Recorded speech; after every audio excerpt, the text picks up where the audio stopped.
હુડા સંકલન સમિતિની બેઠક મળી હતી અને ભૂતકાળમાં અમે જે એકતા પદયાત્રાનો કાર્યક્રમ કર્યો ને એ દિવસ જે જાહેર કર્યું હતું કે હવે આંદોલન મહાત્મા ગાંધીના માર્ગે નહીં પણ વીર ભગતસિંહના માર્ગે છે અને એના ભાગરૂપે આજે 2 કાર્યક્રમોની જાહેરાત કરવામાં આવી છે।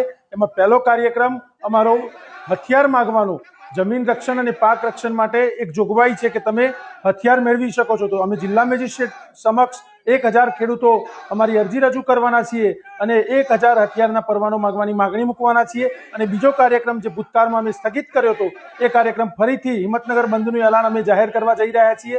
આગામી 12/12/2025ના રોજ હિંમતનગર સજ્જડ રીતે બંધ રહેશે।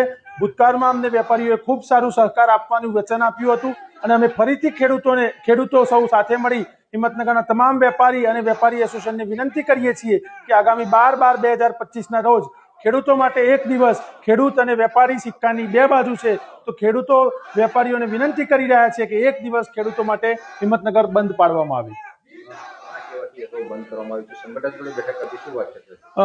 વેપારી એસોસિએશન જોડે અમે ભૂતકાળમાં પણ બેઠકો કરી હતી ને આજે પણ અમે વેપારી એસોસિએશન જે વખતે અમને સમર્થન જાહેર કર્યું હતું એમને વાતચીત કરી છે અને એમને ખાતરી આપી છે કે તમારી સાથે અમે ઊભા છીએ। એમના જોડે અમારી બેઠકો 2-3 વાર ભૂતકાળમાં થઈ છે।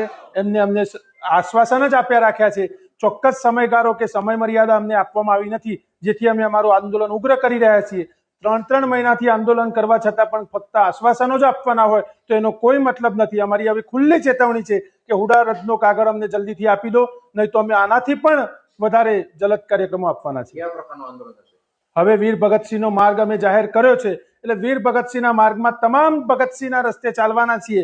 હવે ખેડૂતો માથે કફન બાંધીને નીકળી પડવાના છીએ।